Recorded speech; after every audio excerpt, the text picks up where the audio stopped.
It is just 11:15, so I think we're going to start. Welcome, friends, to Conversational Church. It's good to be together again in this setting. I hope you're well on this Sunday. Let me tell you for just a second what we are doing here today. This moment in our country's history has made us very conscious that we need to have a conversation about race and privilege. Not just a conversation today, but a conversation over weeks and months and probably years ahead about how we are individually and together as a church affected by this sin sickness that is racism in this country. What we are hoping for is that LAUMC will become, more than it is already, part of a movement toward racial justice, not just in our country, but in the world as a whole. And so this week and next week, we have planned these conversations. And then after that, we're gonna be looking together for the best way to involve you in the conversation too, so that we are all doing our work together of exploring ourselves and how we have been affected by racism and listening to one another and each other's experiences. I know there are lots of small groups in the congregation that are already having this conversation, and perhaps you're doing it with your family and friends already. That's good. Keep talking, right? And we're going to look for ways to keep going together.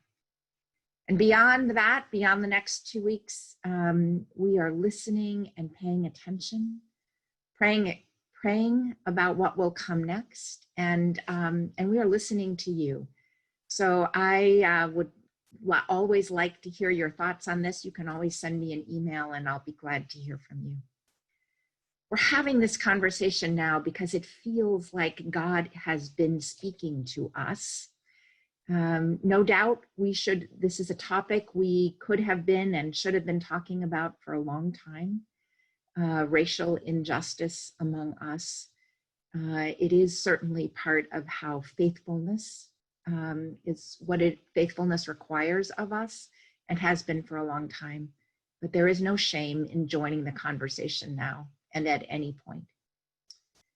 What we know now is that being silent is not an option. We also know that talking is not enough, that there are actions required of us, but talking with each other is part of how we learn, and it is a start. We are involved in this issue. It's not something that is only about other places and other people. It is about us too. And so we are looking for a way, lots of ways actually, for all of us to participate in the conversation. As we start this morning, we will start the way we start every session of Conversational Church, and that is with a moment of silence so that God can speak and that we can hear.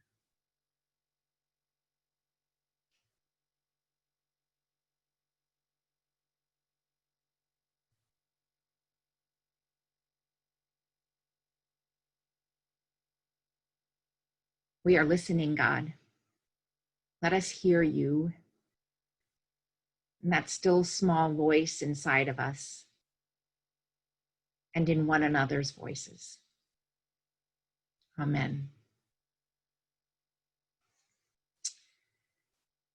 So, Dirk and Sam and Jong, let me ask you, as you have watched and listened to the news in the last couple of weeks, what have you been thinking and feeling about how you are involved in this issue? What has come to the surface for you? And what do you find yourself hopeful about and afraid about? I want to begin with a long and deep sigh. I wasn't born in the United States. I became a US citizen 2017. When I became a US citizen, I was very proud of our country, the value of freedom, individual respect, and all beautiful values that I'm really proud to join this nation as a part of citizen. And I thought our country have made a progress in, toward the ending racism over 400 years of dark history and through civil rights movement. And we had first African-American president too. But somehow when I watched the murder thing that happened 2 weeks ago, George Floyd,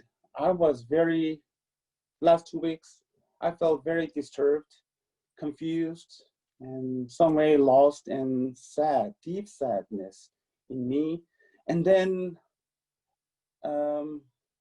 it's very sad to admit the reality that the racism is still present in our country. Systemic racism is real, and anti-Black racism is still a present danger. It's very sad to admit that.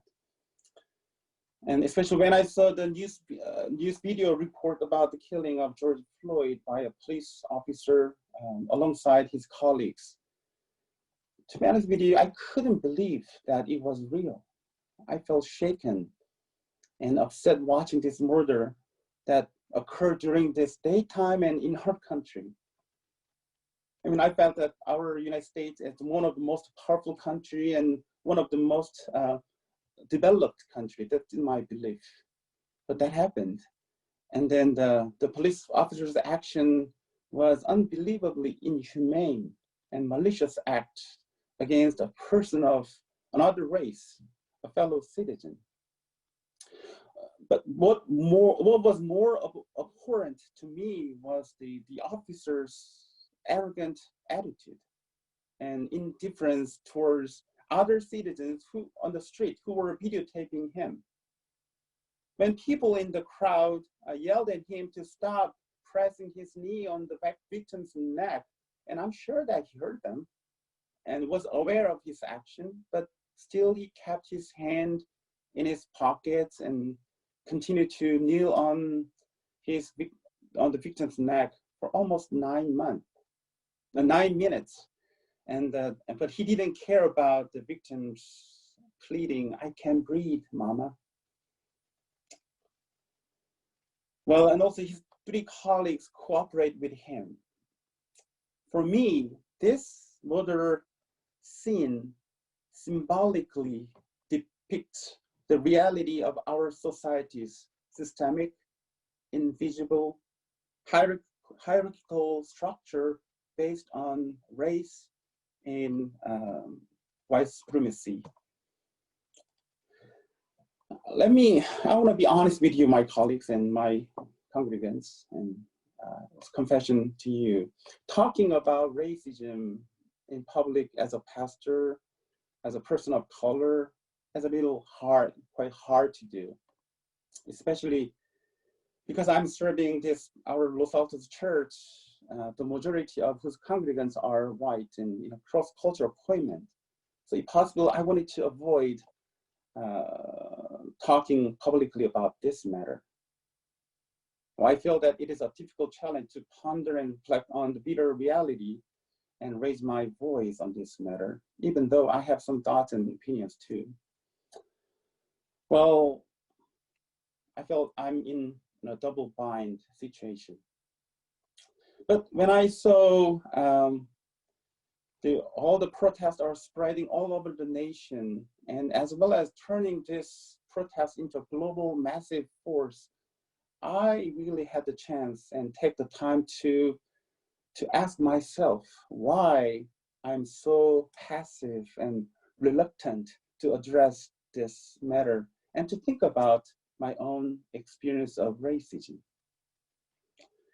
While pondering my own experience with racism, I went back to the murder scene and thought about the one of the officer, Asian American officer, I think a Cho Tao Mong descendant American, who was standing by and aiding and abetting the senior officer who was pressing his knee into Floyd's neck.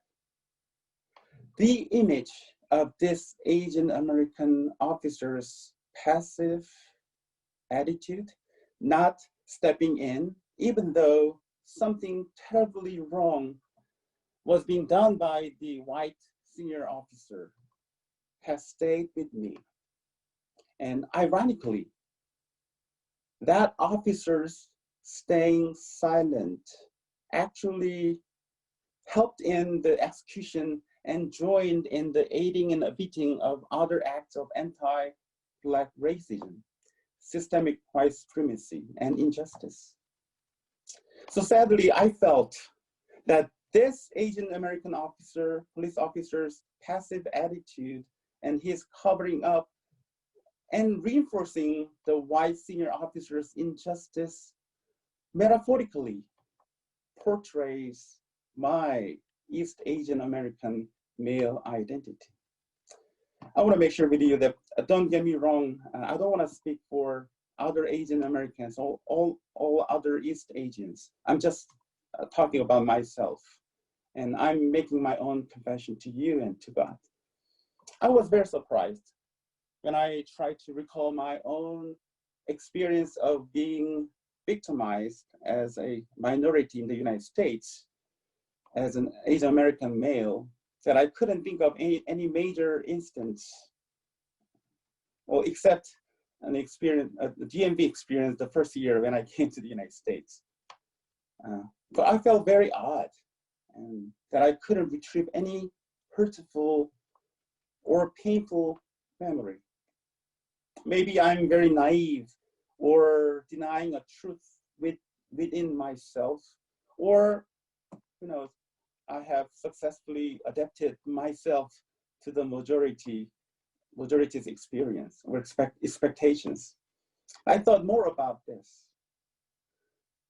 So while I have been studying, living, and doing my parish ministry for the last 18 years 19 years actually in the United States, and even though I never intended to do so, maybe unconsciously, I have been trying hard to place myself in the white majority and live up to its expectations in order to, well, safely belong to the white supremacy system. And maybe unconsciously, I have tried to explain all my negative experiences, even the hurts and some injustice things and wrong things I have experienced, as part of the learning curve that is needed for me to remain stable and safe in the majority system. Well, someone mentioned internalized racism to me. I don't know much about that, but maybe ironically, I may be a victim of this invisible system. Perhaps I have shaped myself to fit into the existing frame by sacrificing myself. This is my thoughts.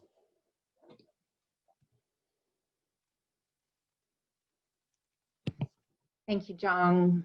I so appreciate your honesty. Thank you. Thank you. Sam, what about you? Yeah, it has been a heck of a few weeks for me and for my household. I have kind of been walking through this process for a while now, where I kind of recognized, like, oh, I am the problem. But it has been really hard to navigate what it looks like to be the white mother of a Black son in this time. I think particularly because my Black son is lighter skinned, it's hard, I think, for him to have white moms right now, because everybody just assumes he is white. And I think it is important for him to really be able to, like, sink in and identify with the Black community right now that is just hurting. And so I know my wife Christy and I have been trying really hard to do a lot of listening. And part of what I've had to do is stop myself from correcting. It's what I'm supposed to do as a mother, right? Is redirect and correct and kind of help along. But in this issue, I've had to remind myself, like, oh, it is not my job to say, like, oh, you know, son, it's actually more complex than that. It is my job to say, like, you're right. This is awful. You know, and I think about, so of course it brings up all the ways that I have kind of participated in the system over time. And there are like a few times that just stick out to me. I think about, there was this time in college where, like, so I was at a college in Montgomery, Alabama, where I felt like I was like one of the most progressive voices, definitely somebody who was kind of on the right side, as I would have said. And so I was in this psychology class, and my professor asked a question about like whether you'd get more respect in a brand new Jeep Grand Cherokee or in a beat up Cadillac. And I said, well, it depends on if you go this way or this way down Fairview, which was the street right in front of the college, because one way led to the country club and one way led to a poor neighborhood. And my professor asked me to stay after class and then said, like, what you said was racist and it is not okay and it will not be permitted in here. And I was so defensive. I was like, no, it's true, it's fine. And as I reflected, I mean, it wasn't that year, right? It's just later looking back that I realized, like, that was a racial comment. I was pointing to a white country club and a black poor neighborhood, right? But the way that the system had taught me was like, that's not what you're talking about. You're just talking about rich and poor. And so, like, those are the things that keep coming up for me. You know, there was just over and over. And so what does it look like to be confessional? But also, one of the mistakes I've made in the past is allowing my white guilt to be something I use to make myself feel better. So I would, you know, tell a person of color, like, oh, I know this is awful. Here's, you know, how I've done. Tell me that I'm a good white person, right? Those aren't my actual words, but that was the sentiment behind it, right? Because I just want to know that I'm okay, that I'm not one of the bad ones.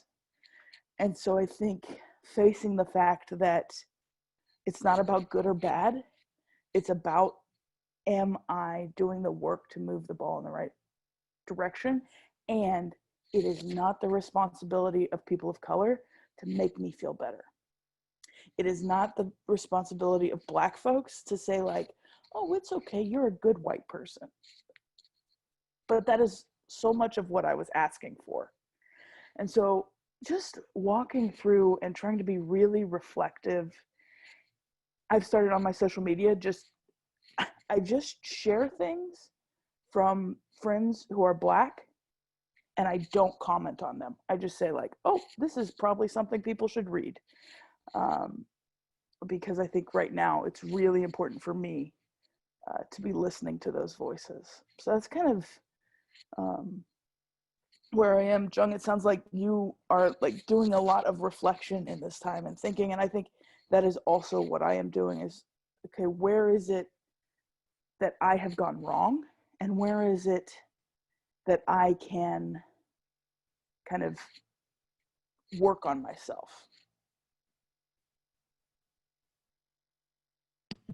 Thanks. Thank you, Sam. Dirk, how about you? Let's I'll just pick up right where you left off, Sam, because that's the same work that I'm trying to do. And you know, it's been a process for me since the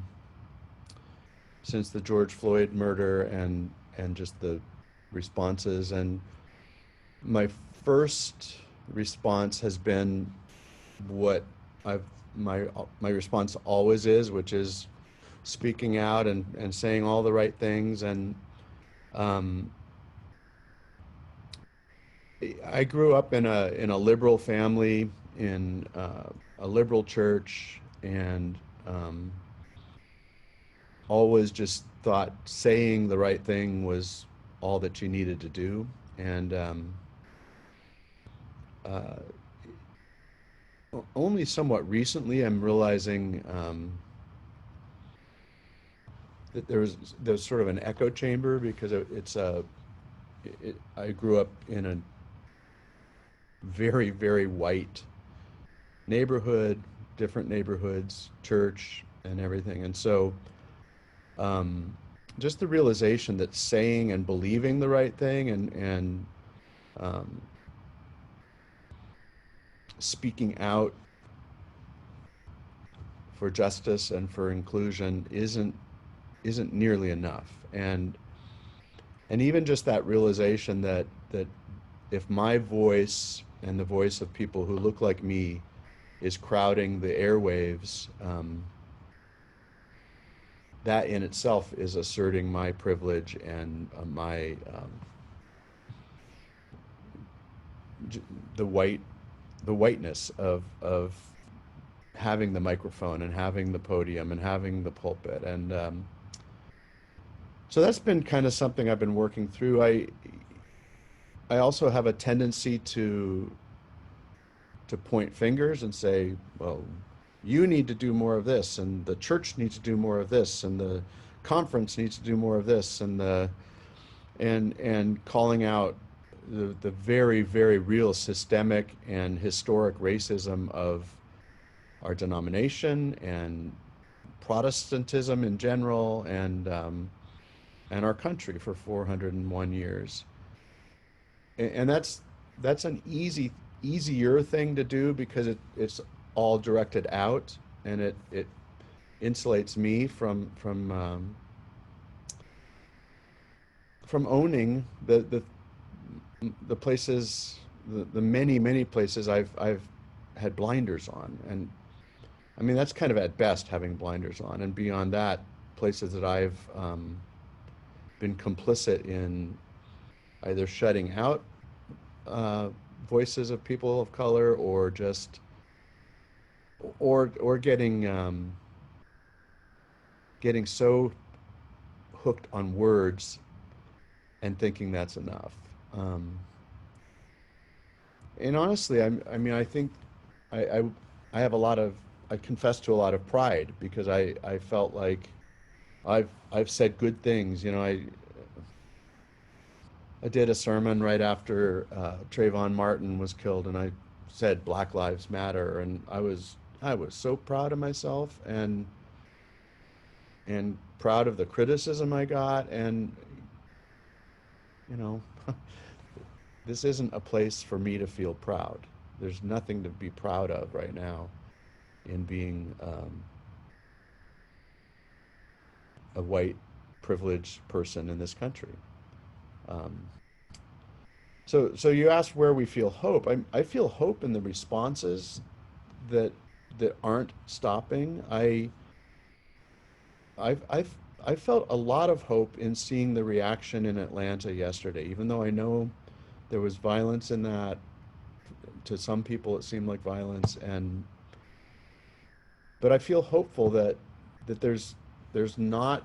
It feels right now like those things aren't going to go unanswered, and aren't gonna go without a outcry. So I feel hope there. I also feel very hopeful about this commitment that I'm feeling inside of me and as a church, to do more than talk. That talking is how it begins, but action is where it has to lead. And where I feel afraid is that it's a powerful system of racism and injustice that's worked for 400 years, and I'm just afraid it's not going to crumble the way I hope it will.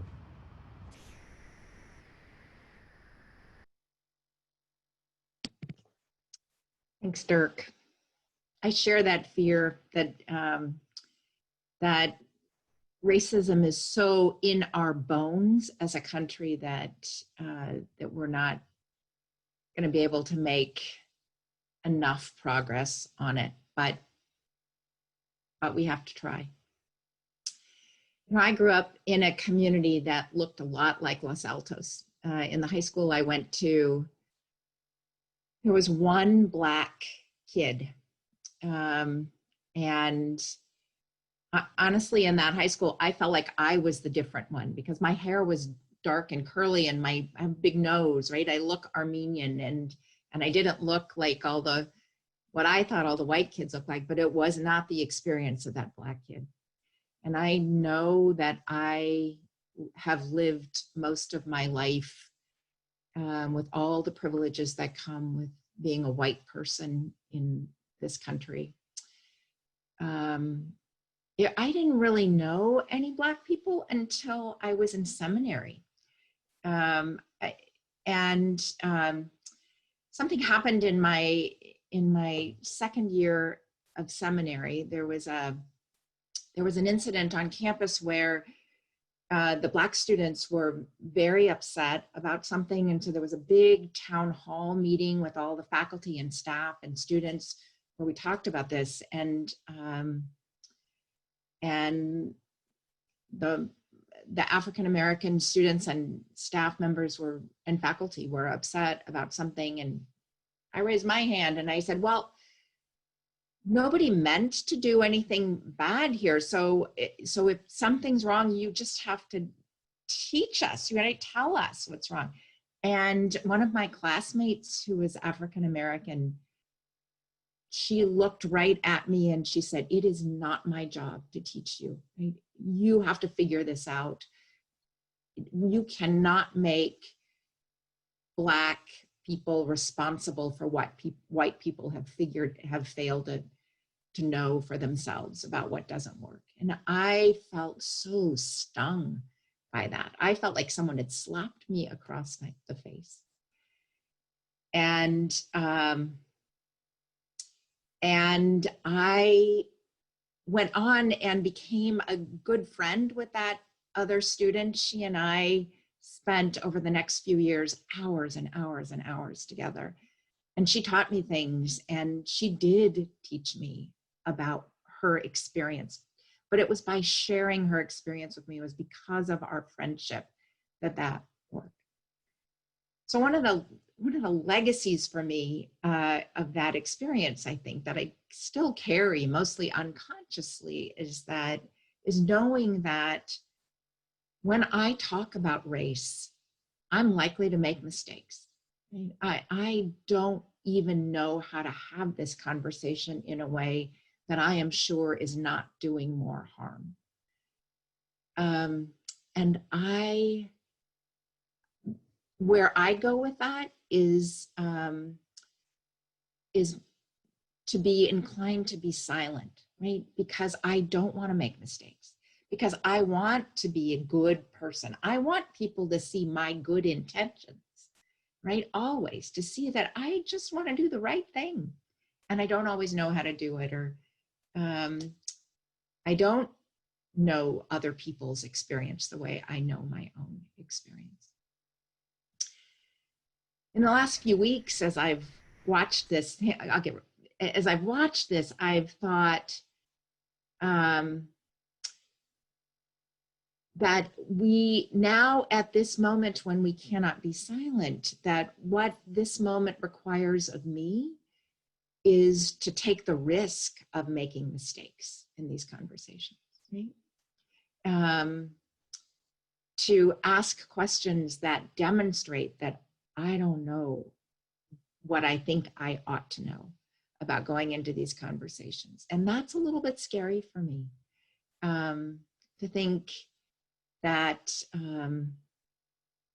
that I may wander into saying something that is wrong or sounds wrong to someone else's ears when I mean it well. But that's a risk I think we have to take in learning to be loving community together. So that's what I'm feeling. Sam, what were you going to say? So I was just, as you were saying that, I was just thinking about the ways that I have realized I have to make myself open to being wrong, right? And also open to correction for that, which I think is hard for me because I like to be right and I like to be righteous. I also just want to pause and remind anybody who is watching, if you have questions that come up, there's a Q&A box, and you can write your questions there and we'll get to those later on.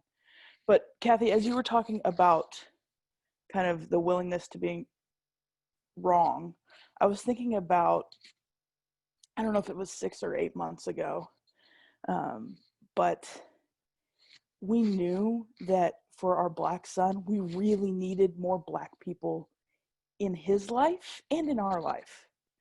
And so I went to Leslie Williams Hurt, who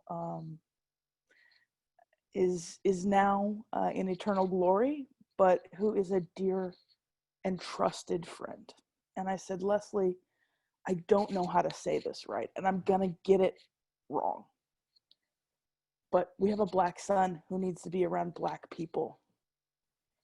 Can you be a part of his life? Can you and Carl maybe hang out with us some? Can we have dinner together? Just for regular friendship. And she was so gracious, right? I of course said that wrong. But she was so gracious, and she was like, yes, of course, right? And so I think, like, I said it wrong, but I recognize, like, there have to be Black people in my life because, like, that matters, and in my kids' lives, right? That is something they have to see and they have to be a part of. And so in order to kind of break down the internalized racism that people carry, right? And so that is something that I kind of pinpoint as a time when I was like, yeah, I'm going to say it wrong, and I have to say it because it is better for me to say it wrong and have Black people involved in my life and my kids' lives than me to not say it and have that never happen. We actually had so in foster care, if they have a wraparound team or a support team, you often get a family partner who's there to work with the parents. And we had this great family partner who met with us, and she said, yeah, because we have a Black son, we have a Latino child, and we have a Vietnamese child. And she said, yeah, what kind of artwork and other things, food things, what are in your home that represent the cultural backgrounds of your kids? And we said, like, oh yeah, that would be good, wouldn't it? Right? It was like so basic, right? But like, of course we should do that, right? I mean, like, we've got a lot of white lady art up, right? and I love it, right? Because I'm a white lady. And so we've been kind of working with the kids, like, what are some things that would be helpful here, right? And like, we say it wrong, but it means that we are moving toward having things in the house that represent who they are and where they come from. So that's kind of part of what I am dealing with now as well. Thanks. You know, and that reminds me of how much is required of me to just be a beginner in this work. This week, I was talking with a woman on the other side of the country who Bev Boxall introduced me to, who's helping me as a consultant, really just helping me think about these conversations that we need to have. She does this work for a living. And as we were talking, she kept using the term white supremacy. And I thought, wait, I'm not a white supremacist, right? White supremacist is what we call the people who marched in Charlottesville, right? That's not me, right? That's something else. And I got off the phone and I thought, oh, you know what?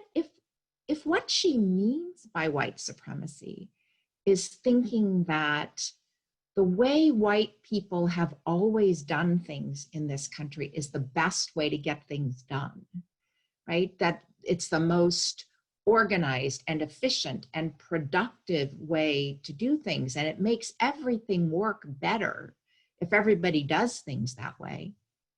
Well, maybe I am a white supremacist, because I do believe that, right? Often that's my default place, to think that the way I know and learned how to do things is the best way. That takes just humility on my part, to not be defensive and to stand back and say, oh, I have something to learn here. I think that's one of the biggest learnings for me in all this, that something you said earlier too, Kathy, about explaining somebody's intentions. And I think I have had a tendency to immediately go to the explaining and also the claiming I'm not a racist. And that I one of the things I've learned very recently is I mean, first of all, that's probably never true of anybody who says it, and I'm sorry if that offends people, but it's also not a helpful part of the conversation, because it's drawing the attention to me and trying to claim, like Sam said earlier, that I'm a good white person. And you know, we're all good people. That's something I believe about us. And we're all falling short of the glory of God, and we're all moving toward perfection. You can get into all that stuff. But in this conversation, I think it's more helpful to think I'm either a racist or I'm an anti-racist. And that's something I've just learned these last few days.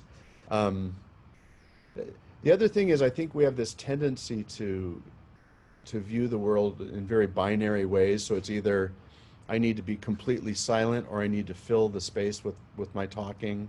I need to either assert everything about what I think is right, and if somebody disagrees, keep pointing out why I think it's right, or I need to completely withdraw from the conversation. And I think this situation calls for a lot more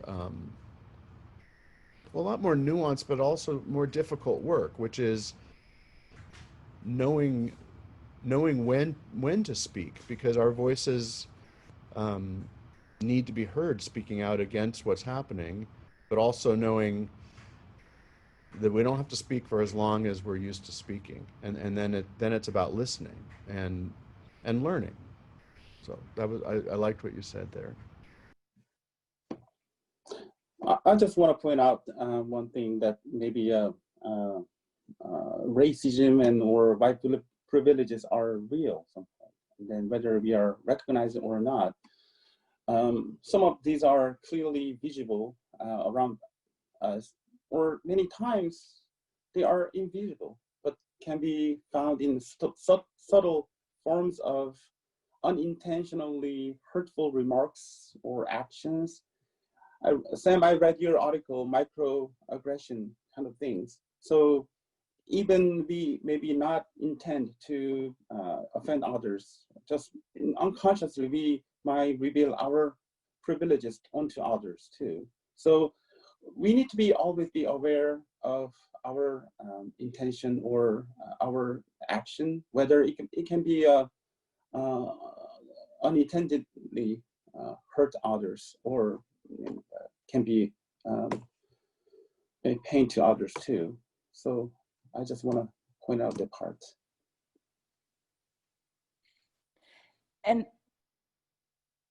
I want to say that I recognize the irony, right, of us saying, like, it's really important to know when to be silent and to elevate the voices of Black folks, while I sit here and take this space in conversational church to talk.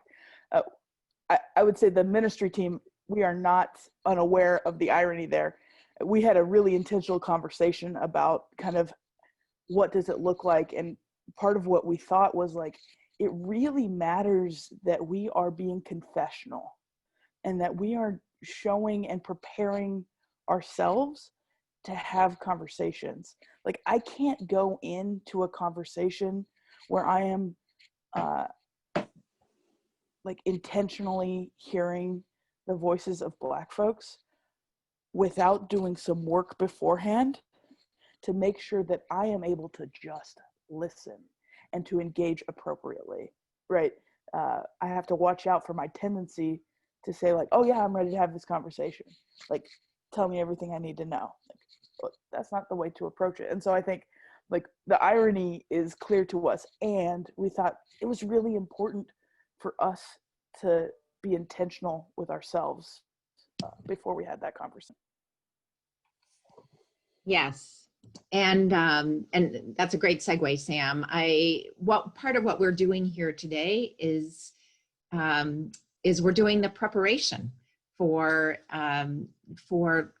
being ready to listen to what our Black friends and congregation members might have to say to us, because we do have homework to do, right? All of us, we have work to do. And so I want to just turn this conversation toward just briefly from each of us before we talk about what it is our congregation is going to do and needs to do in the weeks ahead. What is it that you personally want to commit yourself to do in these weeks and months ahead for this conversation? John, you want to go first? Well, yeah, well, I think the unjust death of George Floyd challenges me to be aware of my silence and to think of my Christian faith and conviction as I continue to follow Christ and teach his teachings in my ministry. Well, what I'm thinking is that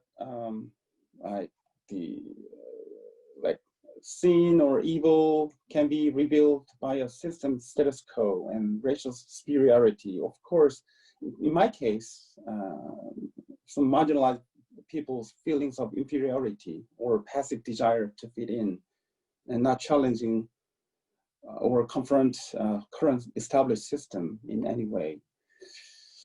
So 2 weeks ago, I lifted my pastoral prayer and say something like, God, wake up your church and our souls from silence.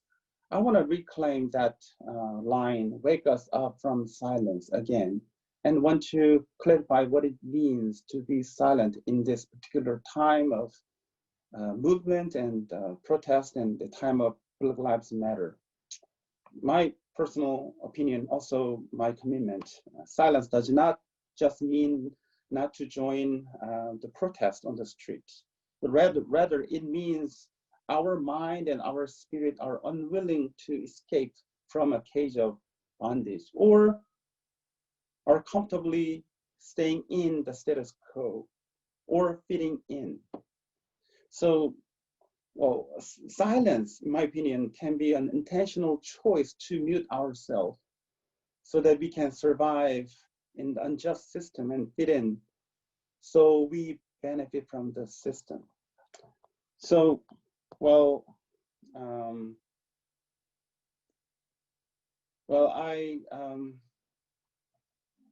one of the church congregants emailed me and shared his thought. Maybe I agree to him, his opinion too. He said that he usually wouldn't speak up when he would see racism around him. But he came to realize from this whole protest that the not speaking up or silence can effectively give stupid people no reason to stop, or somewhere signaling the permission that their act of racism is not wrong. So that really inspiring to me. Silence is not a good virtue. So we need to speak up and then talk about this injustice and the same things publicly. I believe that Christ's teaching about the love of God is not about seeking psychological and spiritual resources. Instead, it is all about restoration of wholeness and spiritual well-being in both individuals and community as a whole. and they starting a liberation movement from all forms of bondage. So Great. I Thank think you. yeah, Yeah. it's good, yeah, to Yeah. remind those things. Thanks. Sam, how about you? What are you committing yourself to do? So I am reading. There's like all sorts of lists out there, like here's things that white people should read. Just like, let's hit that list. Doing reading. I am showing up with my kid when he wants to go to a protest. Listening to Code Switch is one of the things that I have been doing, but I continue to do. It's a podcast. Engaging and watching and consuming Black media, not as a spectacle, but as something to immerse myself in, so that my brain starts to normalize Black bodies, right? And also, so Christy and I are working really intentionally to say, like, hey, I know that you didn't mean to be racist here, but when you said that, it was racist. Or, you know, this that you said was kind of problematic, and kind of help each other to see those places where we are committing microaggressions, or where we are just flat out committing aggressions, and being open to hear that from others. Those are kind of the pieces of work I'm trying to engage in. Dirk, how about you?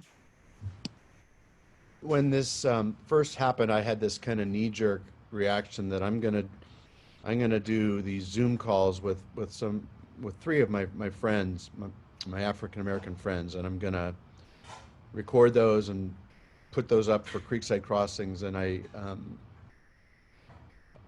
was helped by some good friends to understand that that's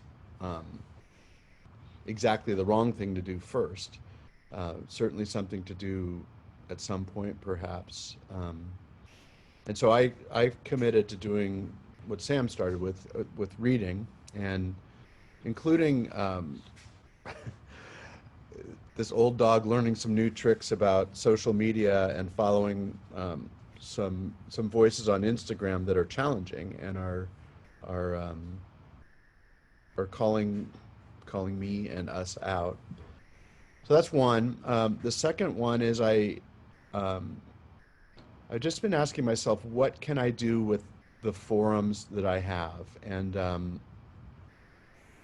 I do a Facebook Live every Monday, Wednesday, Friday, just 15 or so minutes of playing the piano. And so I've committed to using Fridays to partner with a friend of mine who's an author and a jazz aficionado, to intentionally lift up well, his new book, and also artists that he mentions in this book, and African American jazz artists. That one's a tricky one, and I want to make sure I do it right, and that's why I'm partnering with him, because white folks appropriating Black art is also a big issue, and I don't want to appropriate. I want to appreciate.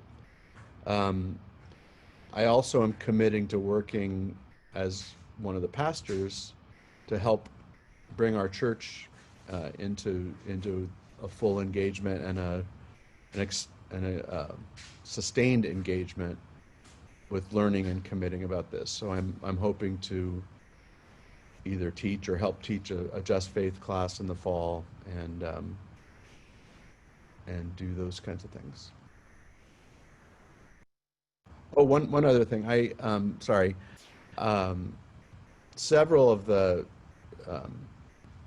Instagram accounts have talked about, we don't want to hear all your words, white people. You need to support these causes. So I've committed to monthly donations to two causes that are committed to equal justice. Thank you. Glad to be your colleagues. I admire all of you very much. And I'm doing similar things to what you've talked about. I'm reading as much as I can. I am particularly listening to and reading things that challenge me.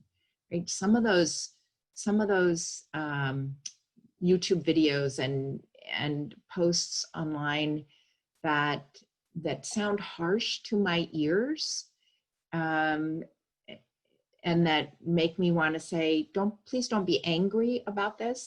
Those are good for me to hear, right?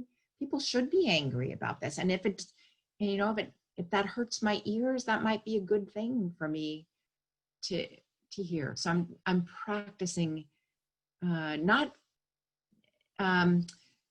being humble, right? Not in a way that says I don't have a place or shrinking down into nothing, but in a way that reminds me I have to rethink things.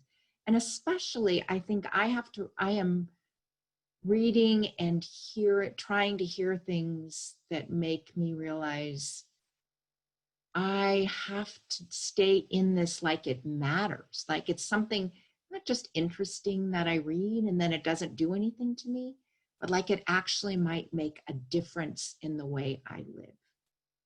So I too have looked for some places where I can do something with my finances.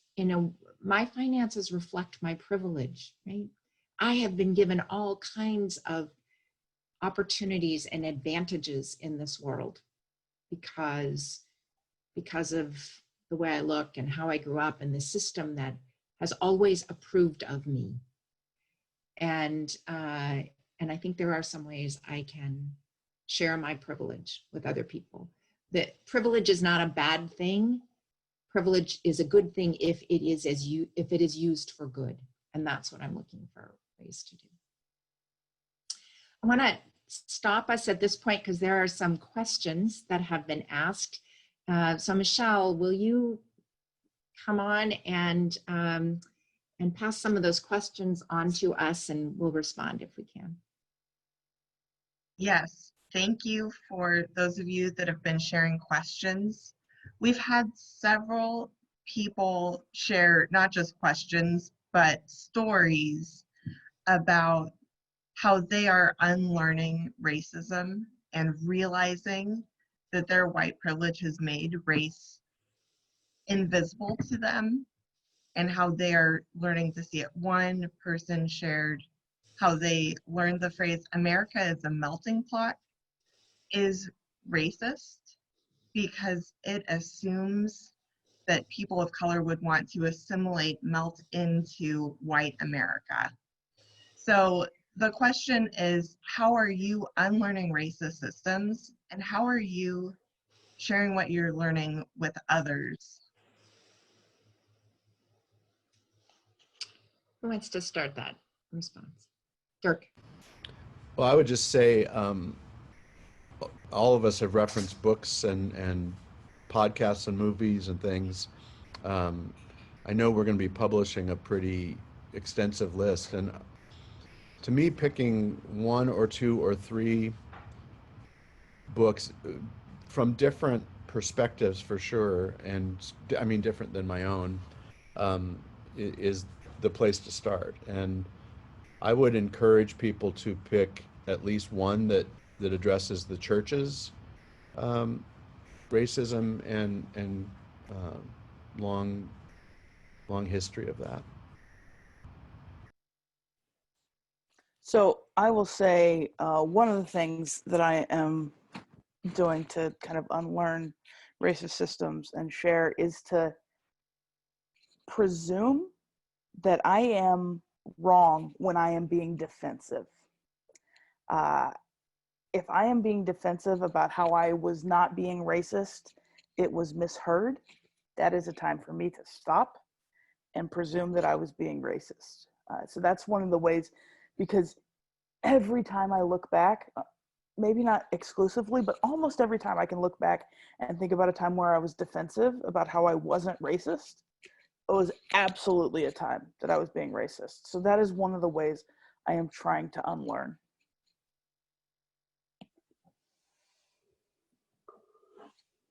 Well, we need to shift our mind from melting pot sort of concept towards the celebrating diversity.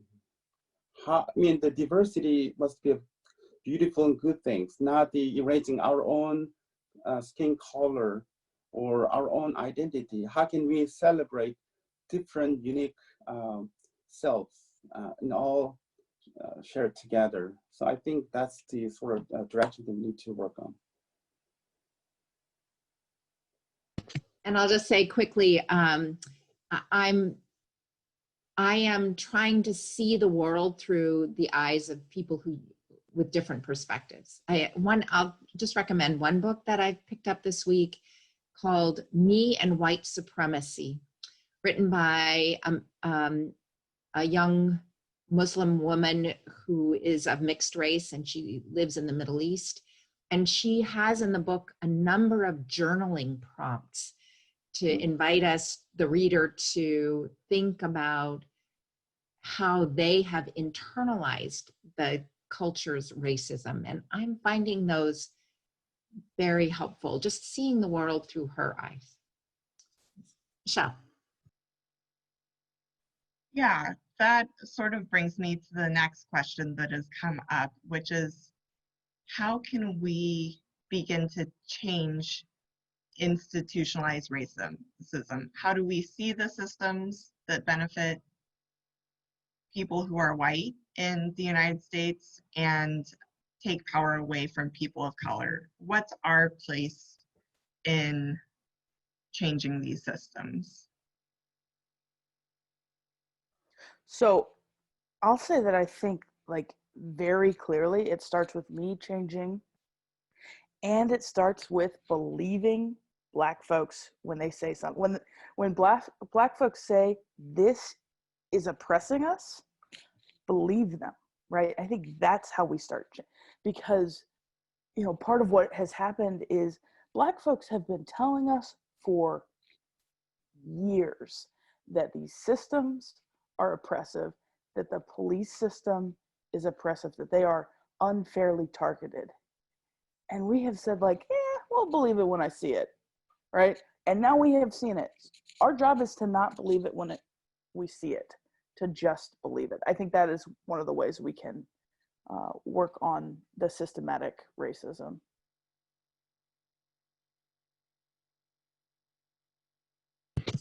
I want to say, you know, dismantling institutional racism in a whole country is a gigantic task, right?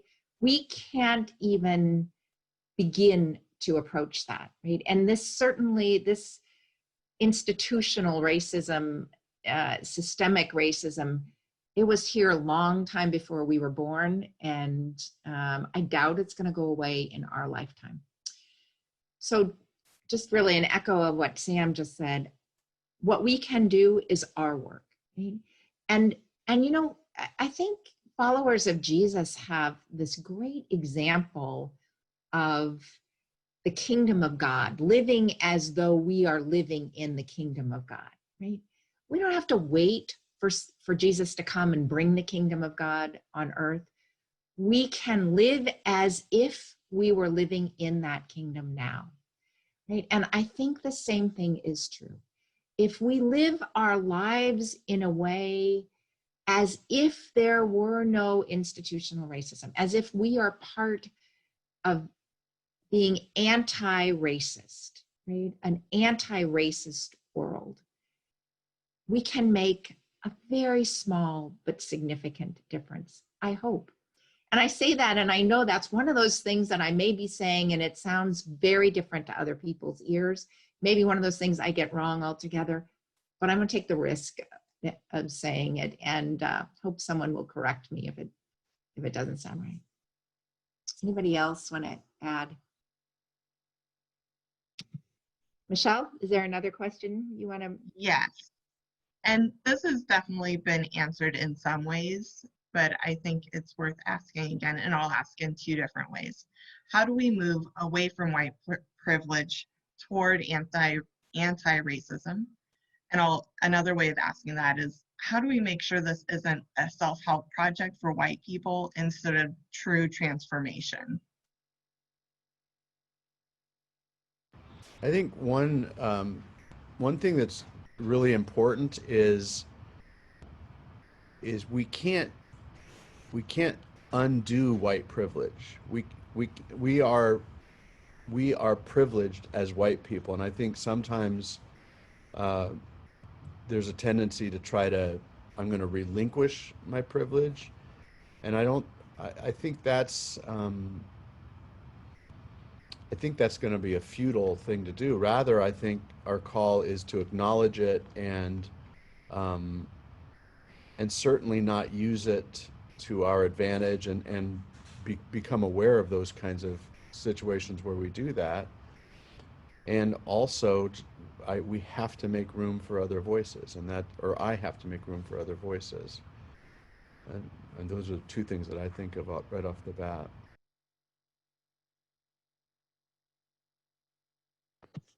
Anybody else have another response? Humility. That's all I'll add. I mean, we're gonna get where we need to go by remembering that this is not about making ourselves great. Michelle. Yeah, one more question. How do we, as a church that is predominantly white, work towards equity and justice? What's our role in this?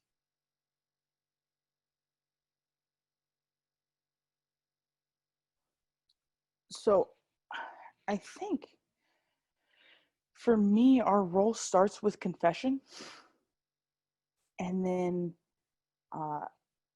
moves in continual confession as we move toward action, right? We kind of balance this confession and action, because the confession reminds us that we have grace to know that we have not gotten it right. You know, it is actually a grace to confess that I haven't gotten it right. And then there is a grace to bring me into better alignment with who God is calling us to be. And I think as a church, kind of this model of saying, like, here's how we've gotten it wrong, here's how we're going to move forward, and just kind of using that as a rhythm. Just one other thought on that is that a lot of times our privilege and our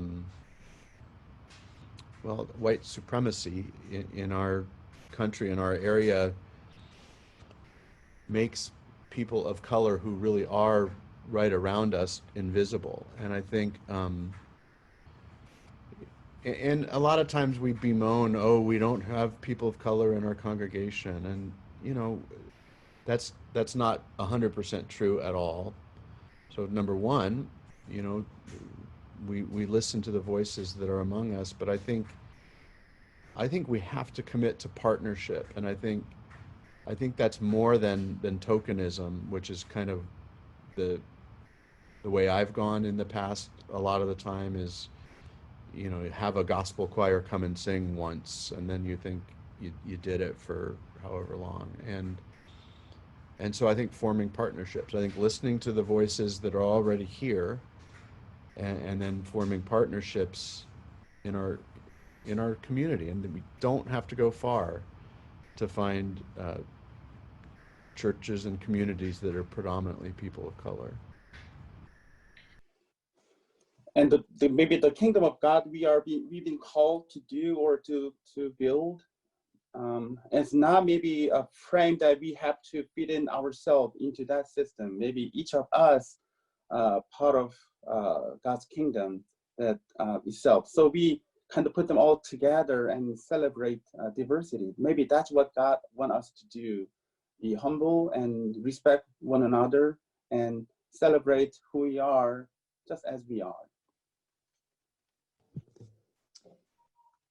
Thank you. I will, you know, this question reminds me that in this part of the country, in our community, diversity looks different than it does in some other cities and parts of the country, right? Right here, diversity is not generally biracial, Black people and white people, right? We do have people of color. We have them in our congregation, and we have people of color everywhere around us. So there is a lot for us to learn and practice right here, right now.